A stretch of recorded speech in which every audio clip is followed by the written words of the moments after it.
दोस्तों, जब से हमारे देश में सिंधु घाटी सभ्यता की खोज हुई है, तब से लेकर आज तक सभ्यता में रहने वाले लोग अर्थात हमारे पूर्वज कौन थे, इस बात को लेकर भारी बहस छिड़ी हुई है।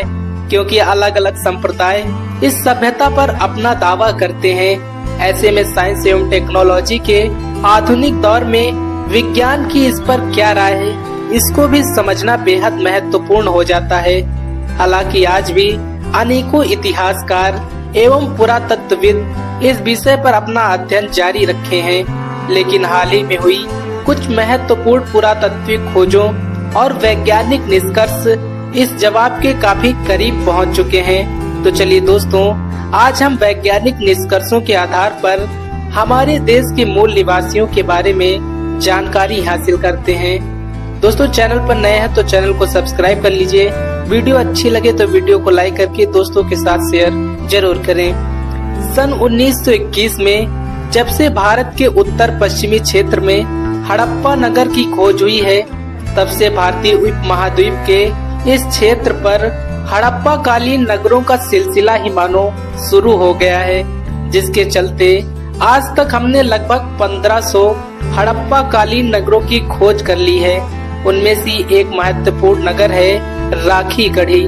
सन 1963 में हरियाणा के हिसार जिले में खोजे गए इस नगर को सालों तक एक छोटे हड़प्पा नगर के रूप में देखा जा रहा था, लेकिन सन 1997 से सन 2000 के बीच पुरातत्वविद अमरेंद्र नाथ जी के नेतृत्व में हुए उत्खनन और सन 2011 से सन 2016 के बीच डॉक्टर वसंत सिंधे की निगरानी में हुए उत्खनन से यह बात सामने आई कि राखी गढ़ी कोई छोटा सा हड़प्पाई नगर न होकर समूची हड़प्पा कालीन उत्खनन से प्राप्त अब तक का सबसे बड़ा नगर है।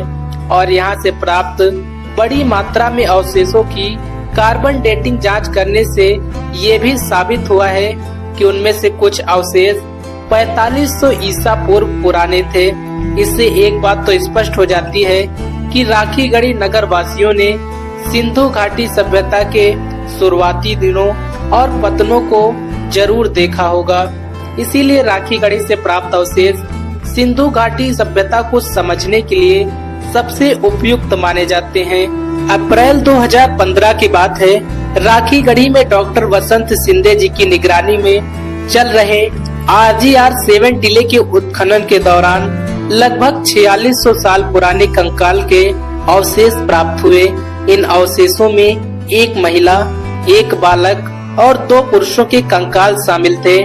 पुरातत्वविदों ने इन अवशेषों की DNA जांच करने का फैसला लिया। 4600 साल पुराने अवशेषों की ये DNA जांच काफी महत्वपूर्ण साबित होने वाली थी।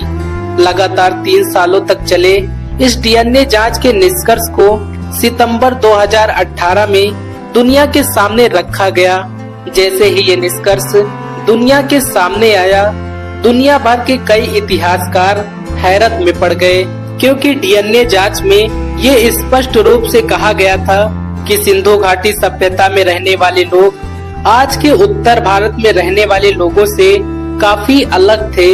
इनमें कुछ मात्रा में आज अंडमान में पाई जाने वाली शिकारी जनजाति और कुछ मात्रा में नमाज में युग के दौरान पाए जाने वाले ईरानी किसानों के जिन सम्मिश्र अवस्था में पाए गए हैं। DNA जांच से ये स्पष्ट हो गया है कि सिंधु घाटी सभ्यता में पाए जाने वाले लोग आज के दक्षिण भारत के द्रविड़ लोगों से काफी समानता रखते थे। इसके साथ ही DNA जांच ये भी कहती है कि सिंधु घाटी सभ्यता के लोग आज के उत्तर भारत में पाए जाने वाले लोगों से काफी भिन्न थे। इससे एक बात तो बिल्कुल स्पष्ट हो जाती है कि आर्यों का भारत में आगमन सिंधु घाटी सभ्यता के पतन के बाद या सिंधु घाटी सभ्यता के पतन के दौरान ही हुआ था।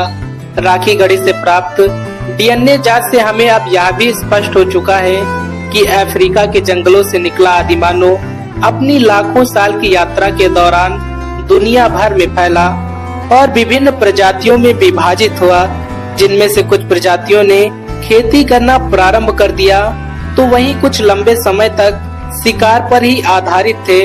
अपने हजारों साल के सफर के दौरान इन्होंने कृषि और व्यापार की मदद से भव्य नगरों का निर्माण किया, परंतु अंत में प्राकृतिक घटनाओं के चलते उनकी सभ्यता का विनाश हो गया। दोस्तों, आपको ये जानकारी कैसी लगी? कमेंट बॉक्स में अपनी राय जरूर दें। कल फिर से मिलेंगे एक नई वीडियो के साथ। तब तक के लिए जय हिंद, जय भारत।